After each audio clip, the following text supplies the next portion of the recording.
Audiolibros en Latino presenta El rapto del primer ministro.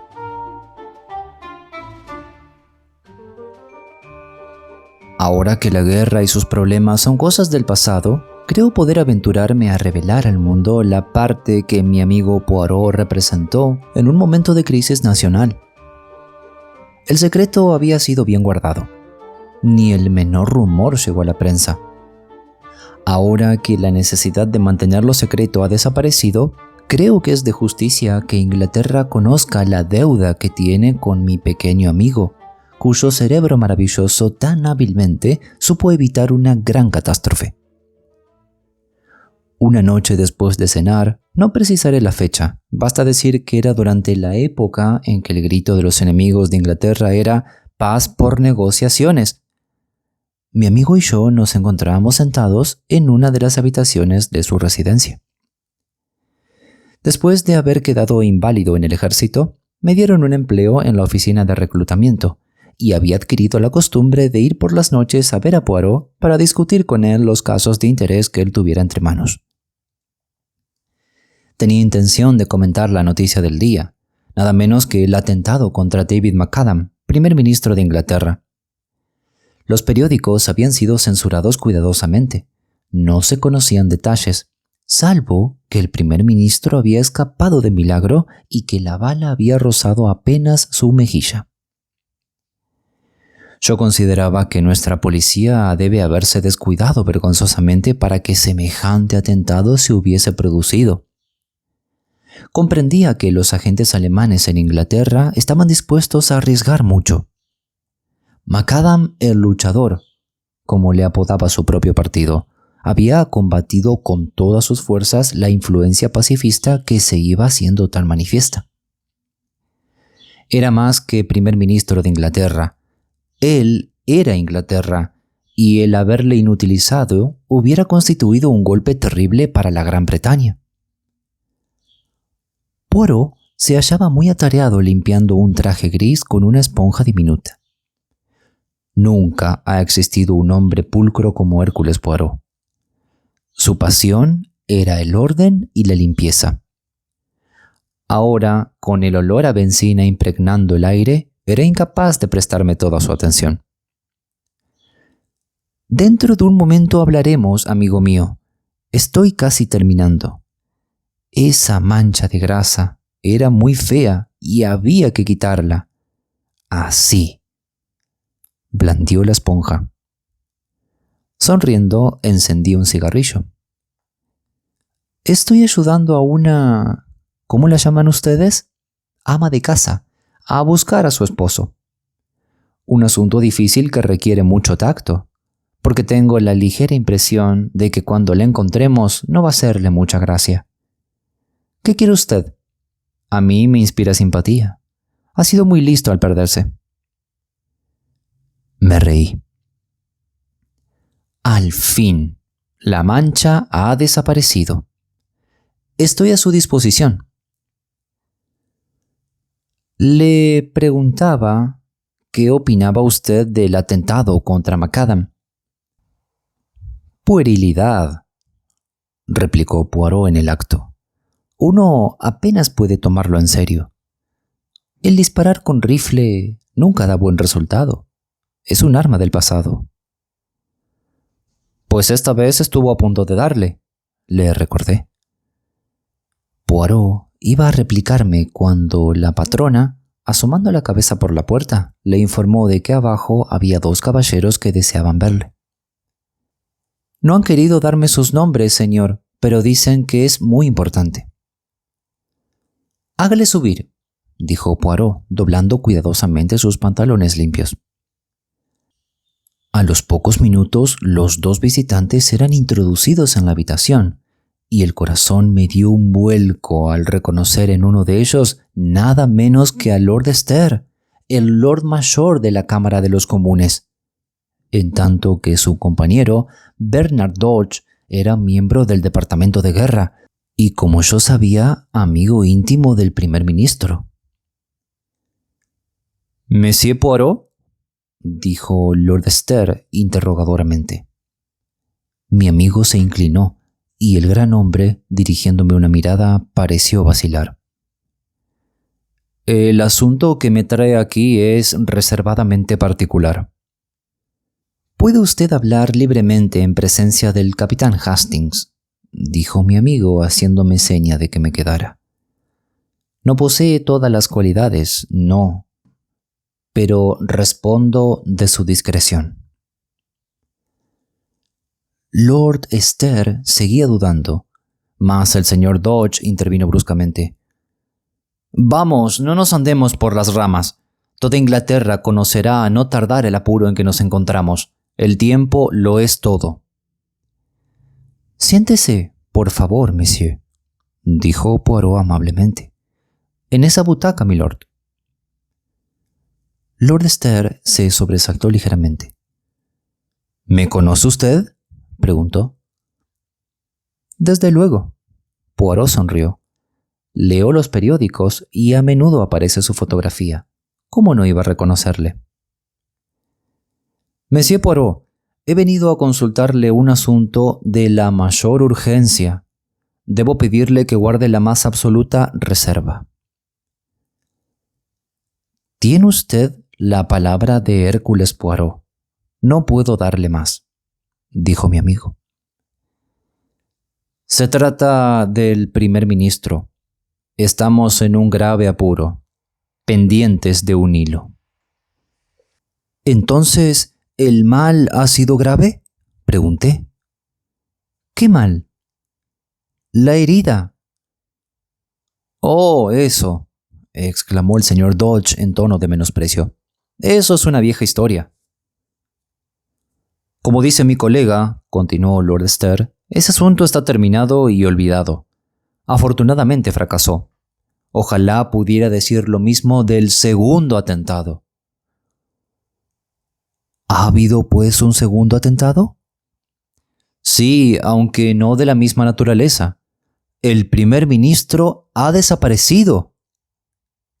«¿Qué?». «Ha sido secuestrado». «¡Imposible!», exclamé estupefacto. Poirot me dirigió una mirada aplastante, invitándome a mantener la boca cerrada. «Desgraciadamente, por imposible que pueda parecerle, es bien cierto», prosiguió Dodge. Poirot miró al señor Dodge. «Usted acaba de expresar que el tiempo lo era todo, monsieur. ¿Qué quiso usted decir con ello?». Los dos hombres intercambiaron una mirada, y luego Lord Stair dijo: «¿Ha oído hablar, monsieur Poirot, de la próxima conferencia de los aliados?». Mi amigo asintió. «Por razones evidentes, no se han dado detalles de dónde iba a celebrarse. Pero, aunque ha podido ocultarse a la prensa, desde luego la fecha se conoce en los círculos diplomáticos. La conferencia debe celebrarse mañana, jueves, por la noche, en Versalles. ¿Comprende usted ahora la terrible gravedad de la situación? No debo ocultarle que la presencia del primer ministro en esa conferencia es de vital importancia. La propaganda pacifista, comenzada y mantenida por los agentes alemanes, ha sido muy activa. Es opinión universal que el punto culminante en la conferencia será la fuerte personalidad del primer ministro. Su ausencia podría tener serias consecuencias, posiblemente una paz prematura y desastrosa. Y no tenemos a nadie a quien enviar en su lugar. Él solo puede representar a Inglaterra». El rostro de Poirot se había puesto grave. «Entonces, ¿ustedes consideran el secuestro del primer ministro como un atentado para impedir que asista a la conferencia?». «Desde luego, en realidad estaba ya camino de Francia». «¿Y la conferencia ha de celebrarse mañana a las 9 de la noche». Poirot extrajo de su bolsillo un enorme reloj. «Ahora son las 9 menos cuarto». «Dentro de 24 horas», dijo el señor Dodge pensativo. «Y 15 minutos», corrigió Poirot. No olvide esos 15 minutos, monsieur. Pueden ser muy útiles. Ahora pasemos a los detalles del secuestro. ¿Tuvo lugar en Inglaterra o en Francia? En Francia. El señor McAdam cruzó la frontera francesa esta mañana. Esta noche debía ser huésped del comandante en jefe y mañana continuar hasta París. Cruzó el canal en un destructor. En Boulogne le esperaba un automóvil de la comandancia y otro del ayudante de campo del comandante en jefe. ¿Y bien? Pues salieron de Boulogne, pero no llegaron a su destino. ¿Qué? Monsieur Poirot, era un automóvil falso y un falso ADE. El coche auténtico fue encontrado en una carretera del segundo orden con el chofer y ayudante seriamente heridos. ¿Y el automóvil falso? Aún no ha sido encontrado. Poirot, durante unos instantes, guardó silencio e hizo un gesto de impaciencia. Increíble. Seguramente no podrá escapar por mucho tiempo. Eso pensamos. Parecía solo cuestión de buscar a conciencia. Esa parte de Francia está bajo la ley marcial y estábamos convencidos de que el coche no podría pasar mucho tiempo inadvertido. La policía francesa y nuestros hombres de Scotland Yard y los militares han pulsado todos los resortes. Es increíble, como usted dice, pero aún no ha sido descubierto. En aquel momento llamaron a la puerta y un joven oficial entró para entregar a Lord Stair un sobre sellado. «Acaba de llegar de Francia, señor. Lo he traído directamente aquí, como usted ordenó».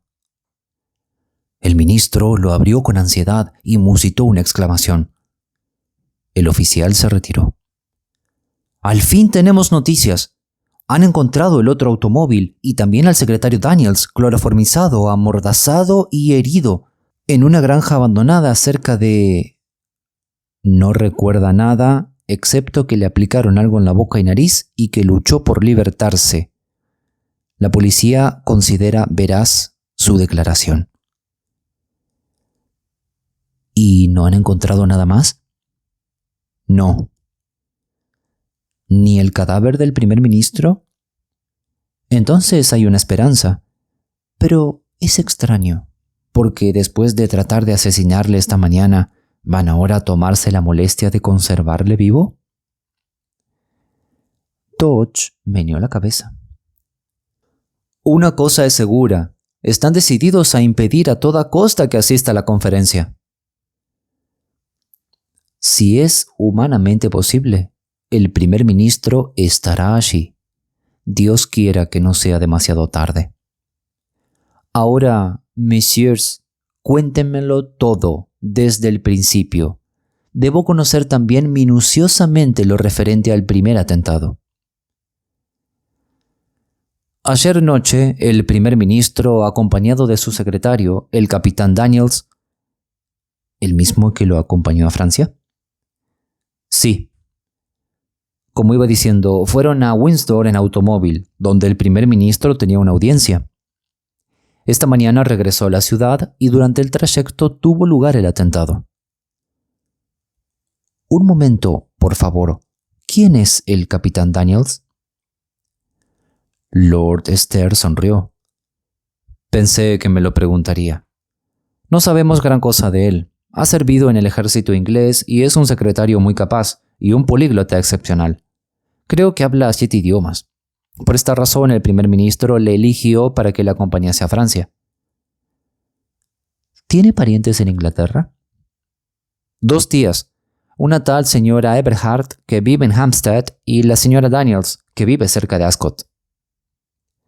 ¿Ascot? Eso está cerca de Windsor, ¿no? Ese lugar ya ha sido registrado infructuosamente. ¿Usted considera al capitán Daniels fuera de toda sospecha? Un ligero matiz de amargura empañó la voz de Lord Stair al replicar: «No, Monsieur Poirot.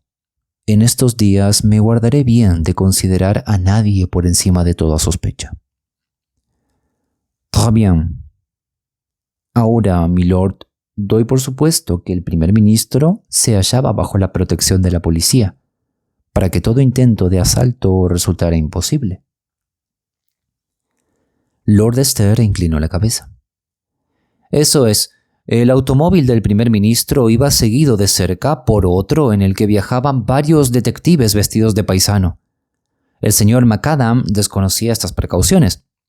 Es un hombre que no teme a nada y se hubiera sentido impulsado a despedirlo sin contemplaciones. Pero naturalmente la policía hizo sus arreglos. La verdad es que el chofer del Premier, O'Murphy, es un hombre de la CID.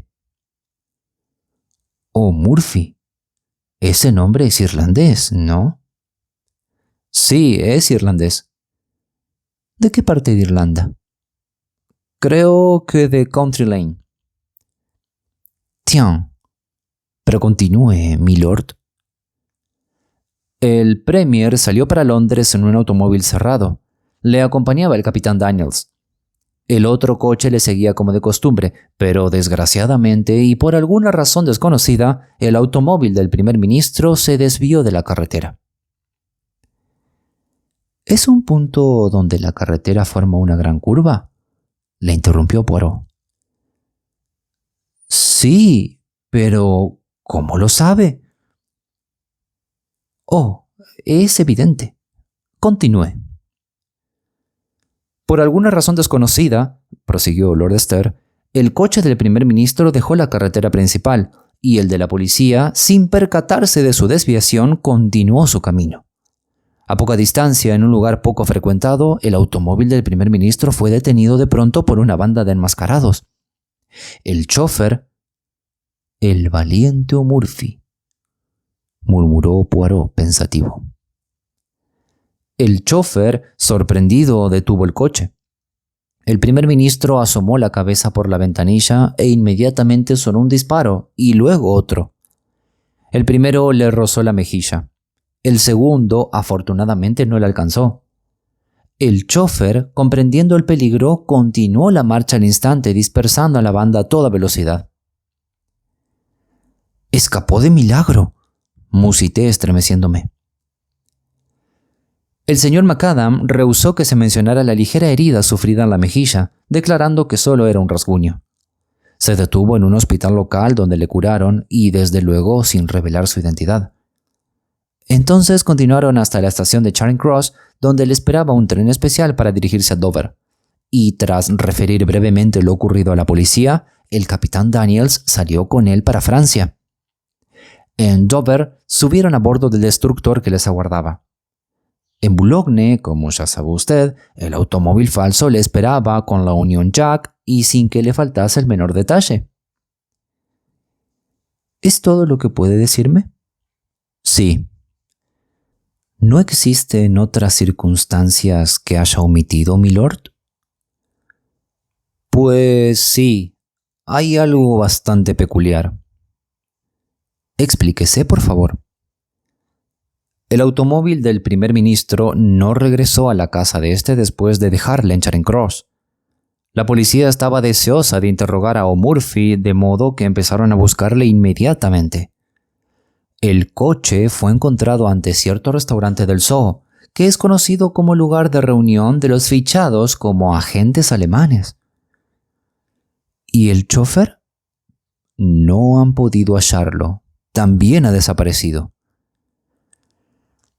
De modo, dijo Poirot pensativo, que ha habido dos desapariciones, la del primer ministro de Francia y la de O'Murphy en Londres.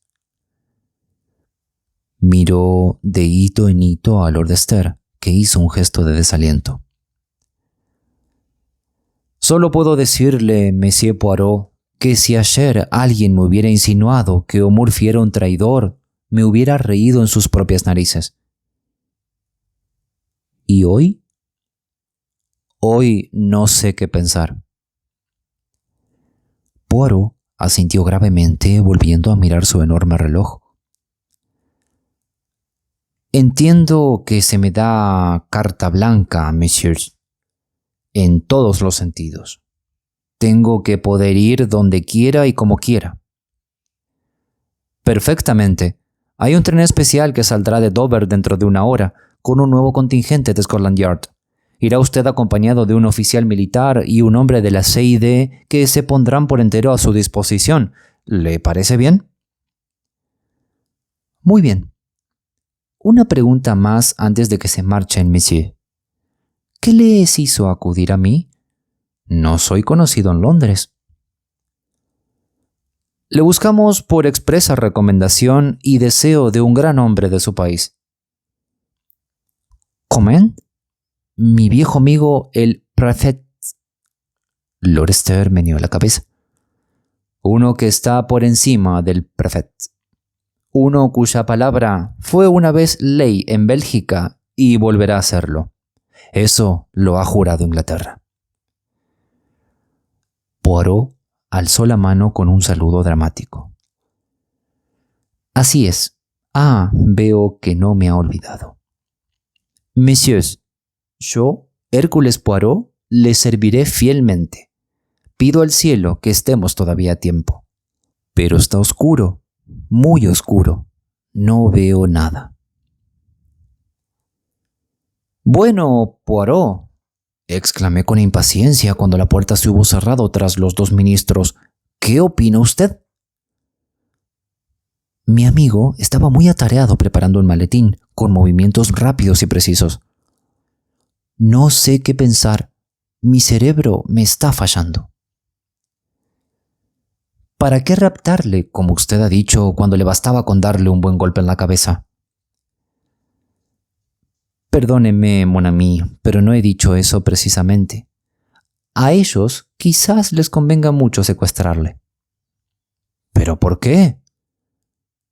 Porque la incertidumbre crea el pánico. Esa es una de las razones. La muerte del primer ministro sería una calamidad terrible, pero habría que hacer frente a la situación. En cambio, ahora estamos paralizados. ¿Aparecerá o no el primer ministro? ¿Está vivo o muerto? Nadie lo sabe, y hasta que no se averigüe, no podrá hacerse nada definitivo. Y, como le digo, la incertidumbre crea el pánico, que es lo que buscan los Boches. Y si sus raptores le han escondido en algún sitio, tienen la ventaja de poder negociar con ambas partes. El gobierno alemán no es muy liberal pagando, por lo general, pero sin duda estará dispuesto a desembolsar buenas cantidades en un caso como este.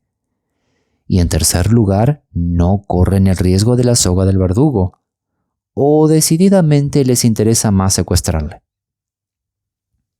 Entonces, si es así, ¿por qué primero intentaron matarle? Eso es precisamente lo que no entiendo. Es inexplicable, estúpido. Tienen todo preparado. Y muy bien, por cierto, para el secuestro. Y sin embargo, ponen en peligro el asunto con un ataque melodramático, digno de una película. Casi resulta imposible creerlo. Una banda de hombres enmascarados a menos de 20 millas de Londres. Tal vez fuesen 2 atentados completamente distintos, sugerí. No es posible tanta coincidencia. En ese caso, ¿quién es el traidor? Tiene que haberlo en el primer atentado. ¿Pero quién fue? ¿Daniels o Murphy? Tuvo que ser uno de los dos, o si no, ¿por qué iba el automóvil a abandonar la carretera principal? No vamos a suponer que el primer ministro preparase su propio asesinato. ¿O Murphy tomó la desviación por iniciativa propia? ¿O fue Daniels quien le dio la orden? Seguramente sería cosa de O'Murphy. Sí, porque de haberlo hecho Daniels, el primer ministro lo hubiese oído y hubiese preguntado la razón. Pero hay demasiados porqués en este asunto y se contradicen unos a otros. Si O'Murphy es un hombre íntegro, ¿por qué volvió a poner el coche en marcha cuando solo habían sonado 2 disparos, salvando la vida del primer ministro? Y también, si era honrado, ¿por qué, inmediatamente después de abandonar Charing Cross, se dirige a un centro de reunión de espías alemanes de todos conocido? Eso tiene mal aspecto, dije yo. Repasemos el caso con método. ¿Qué tenemos en pro y en contra de esos dos hombres? Consideremos primero a O'Murphy. Contra, que su conducta al abandonar la carretera principal fue sospechosa, que es irlandés oriundo de Country Lane y que ha desaparecido de forma altamente sugestiva. A su favor, su rapidez en volver a poner en marcha el automóvil salvó la vida del primer ministro, que es un hombre de Scotland Yard, y evidentemente por el cargo alcanzado un detective de toda confianza. Ahora pasemos a Daniels. No tenemos gran cosa contra él, excepto el hecho de que nada se sabe de sus antecedentes y que habla demasiados idiomas para ser un buen inglés. Perdóneme, mon ami, pero ustedes son un desastre para los idiomas. Ahora bien, a su favor tenemos el que haya sido encontrado amordazado, herido y cloroformizado, con lo cual parece que nada tenía que ver con este asunto. Poirot sacudió la cabeza. Pudo hacerlo para alejar sospechas. La policía francesa no cometería una equivocación de esta clase. Además, una vez conseguido su objetivo y estando a salvo el primer ministro, no tenía por qué quedarse atrás. Claro que sus cómplices pudieron amordazarle, pero no veo qué iban a conseguir con ello. Ahora va a servirles de muy poco, pues hasta que se hayan aclarado las circunstancias relativas a la desaparición del primer ministro, le vigilarán muy estrechamente. Tal vez esperase poner a la policía sobre una pista falsa. Entonces, ¿por qué no lo hizo? Se limita a decir que le aplicaron algo en la boca y nariz y que no recuerda nada más. Ahí no hay ninguna pista falsa. Parece inverosímil. Bien, dije mirando el reloj. Creo que será mejor que vayamos a la estación. Es posible que en Francia encuentre usted más pistas. Posiblemente, mon ami, pero lo dudo. Me parece increíble que el primer ministro no haya sido encontrado en esta área tan limitada, donde debe ser dificilísimo esconderle.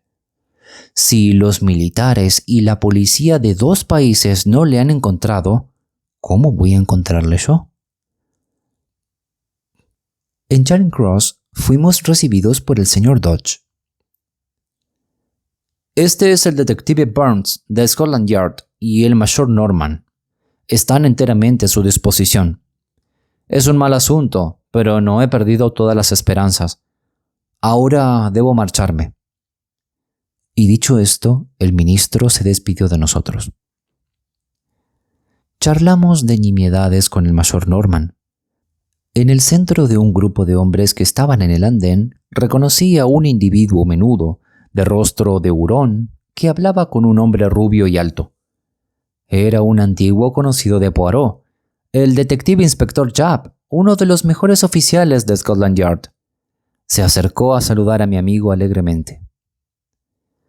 Me he enterado de que usted también interviene en este asunto. Hasta ahora no hemos podido dar con ellos, pero no creo que consigan tenerle escondido mucho tiempo. Nuestros hombres están pasando toda Francia por su tamiz, y lo mismo hacen los franceses. Tengo la impresión de que solo es cuestión de unas horas. Es decir, si todavía vive, observó el detective alto en tono lúgubre. El rostro de Japp se ensombreció. Sí, pero no sé por qué tengo el presentimiento de que está vivo. Poirot asintió. Sí, está vivo, pero ¿lo encontraremos a tiempo?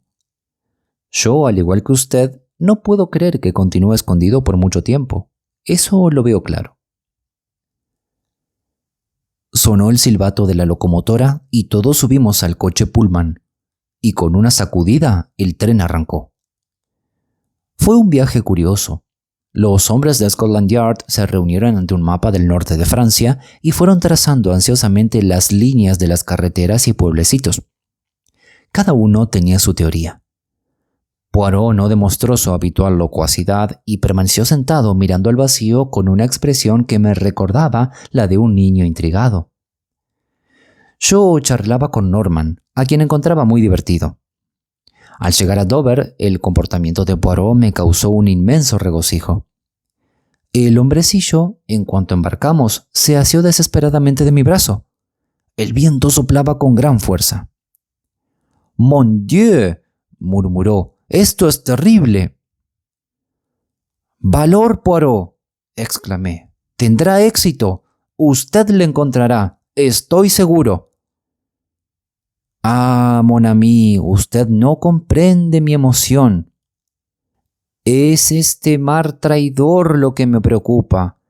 El mal de mer es un sufrimiento terrible». «Oh», dije bastante sorprendido. Se oyó el ruido de las máquinas y Poirot cerró los ojos lanzando un gemido. «El mayor Norman tiene un mapa del norte de Francia. ¿No le gustaría estudiarlo?» Poirot meneó la cabeza con impaciencia. No, déjeme, amigo mío. Para pensar, el estómago y el cerebro deben estar en buena armonía. Laverguière tenía un método excelente para evitar el mal de mer.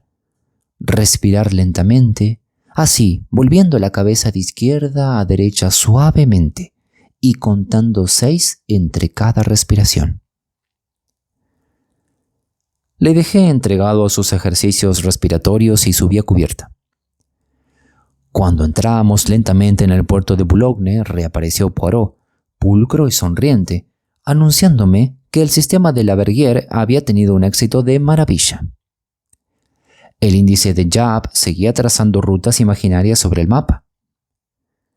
«Tonterías. El automóvil salió de Boulogne, de aquí.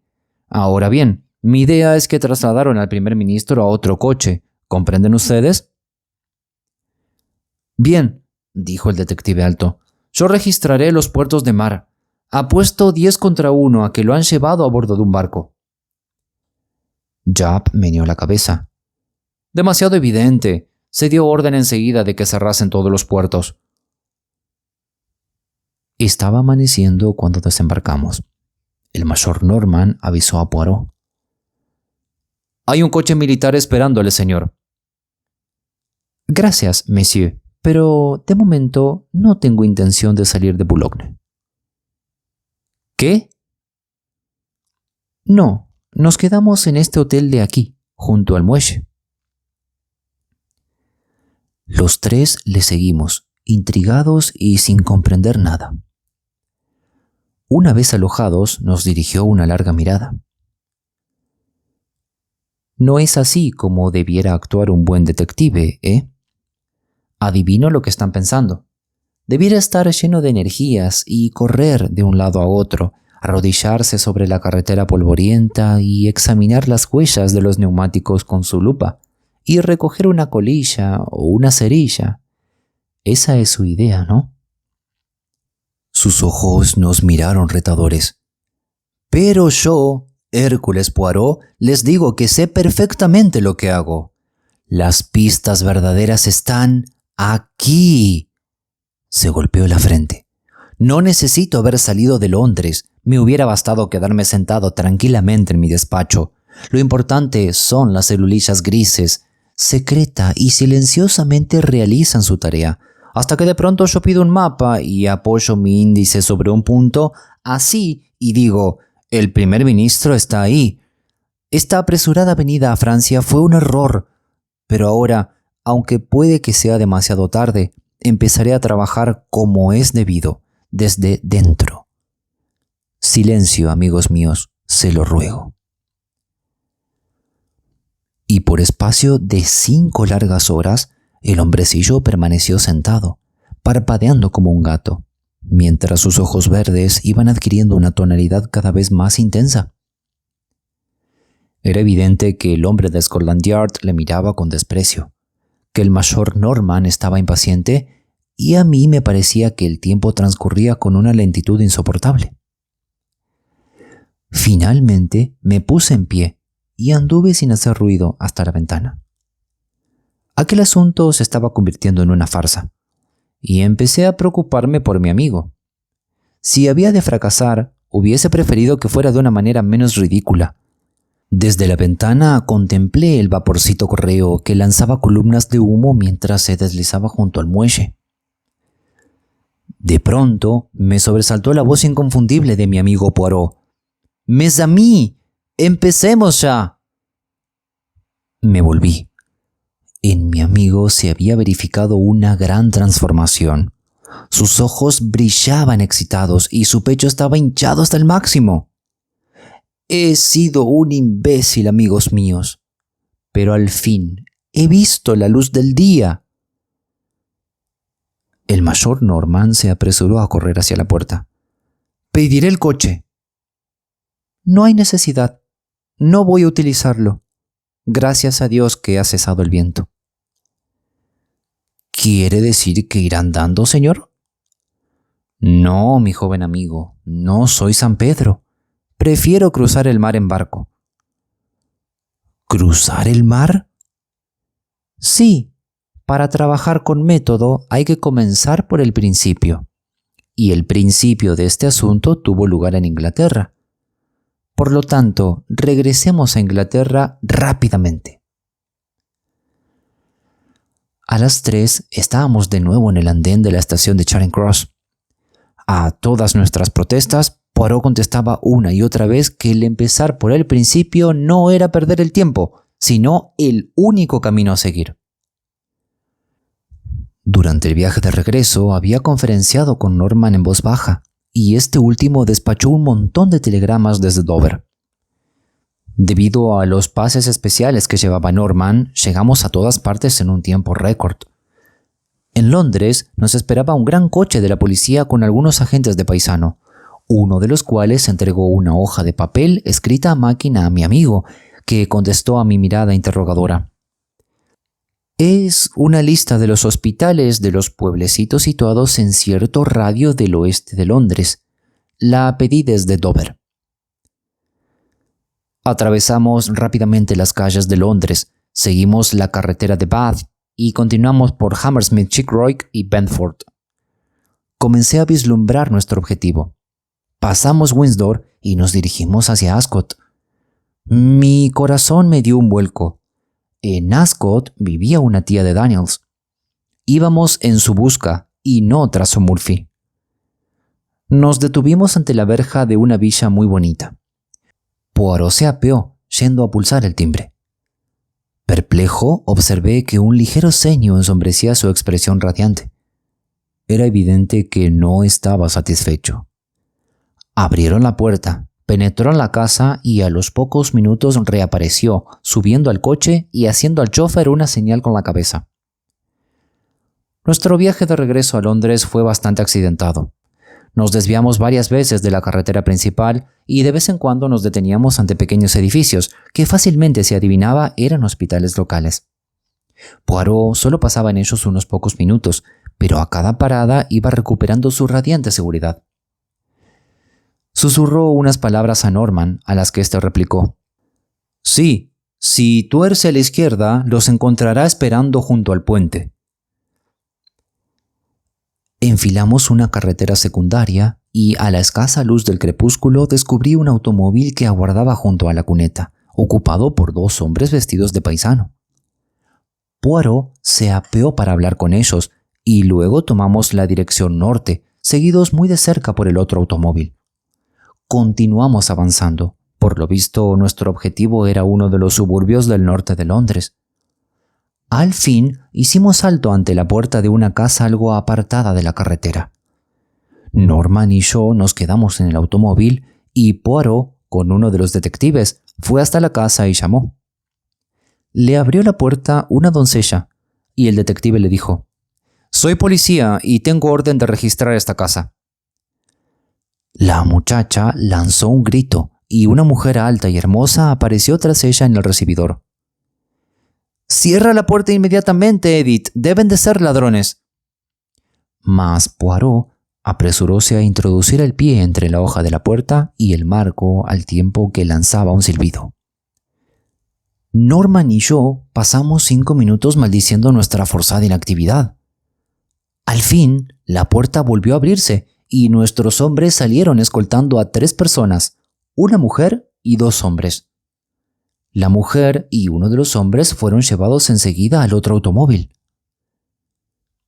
«Amigo mío», dijo Poirot, haciendo subir a nuestro coche al otro detenido, «cuida muy bien a este caballero. Le conoce ya, ¿no? Bien, permítame que le presente a Monsieur Murphy». «Oh, Murphy». Le contemplé boquiabierto mientras el coche volvía a reemprender la marcha. No iba esposado, pero no imaginé que tratara de escapar. Sería imposible. Ante mi sorpresa, seguimos en dirección norte. No regresábamos, pues, a Londres. De pronto, cuando el automóvil aminoró la marcha, vi que nos encontrábamos cerca del aeródromo Hendon, e inmediatamente comprendí la idea de Poirot. Se proponía ir a Francia en avión. Era buena la idea, pero al parecer impracticable. Un telegrama hubiera sido mucho más rápido. El tiempo lo era todo. Al detenernos, se apeó el mayor Norman y su puesto fue ocupado por un hombre vestido de paisano.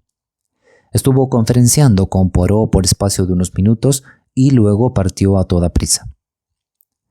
Yo también me apeé del automóvil y agarré a Poirot por un brazo. «Le felicito. ¿Le han dicho dónde lo tienen escondido? Pero, escuche, debe telegrafiar a Francia enseguida. Si va usted personalmente, será demasiado tarde».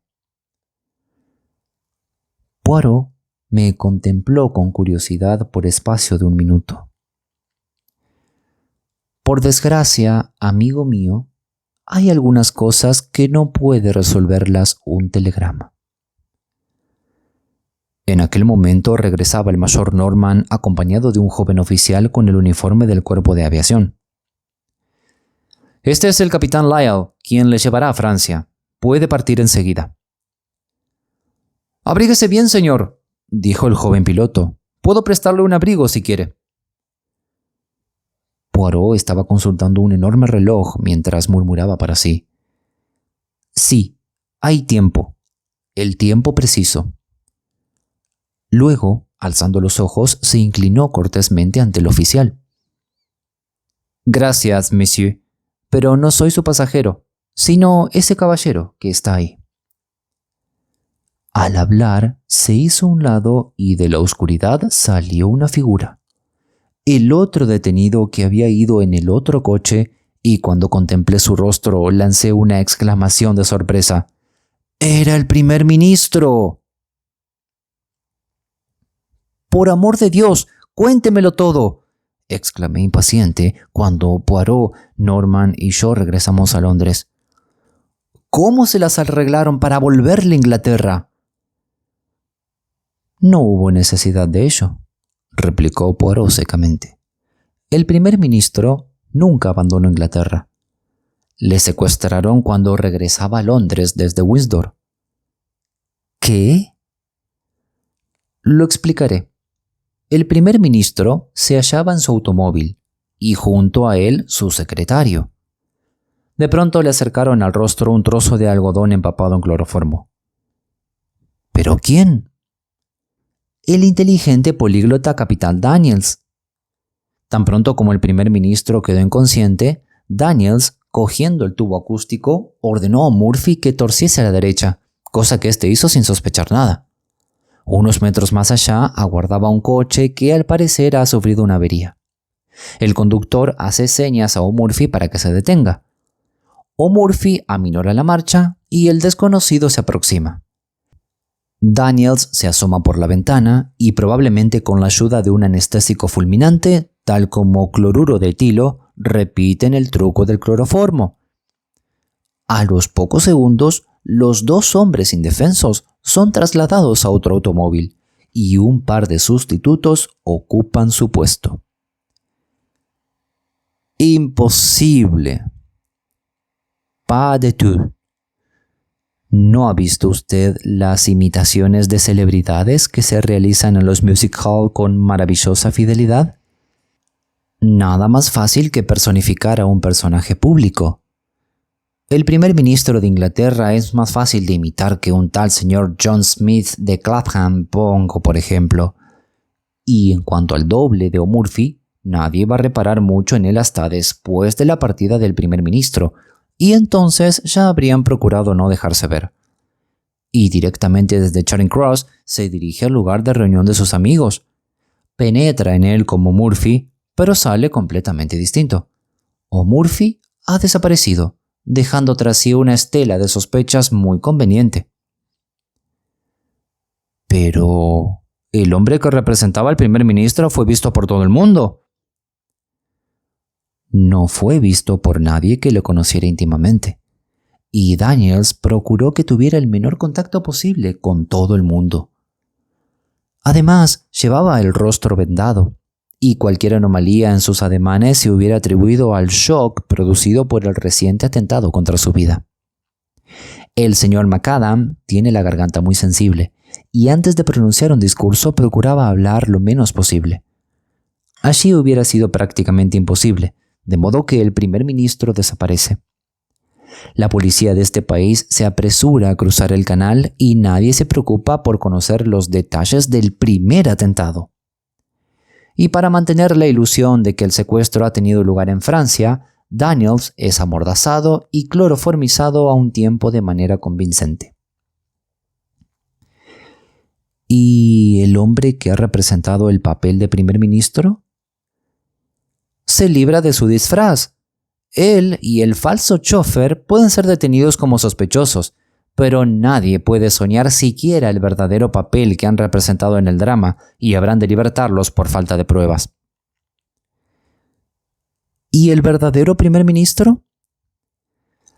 Él y O'Murphy fueron conducidos directamente a la casa de la señora Eberhard en Hampstead, la supuesta tía de Daniels.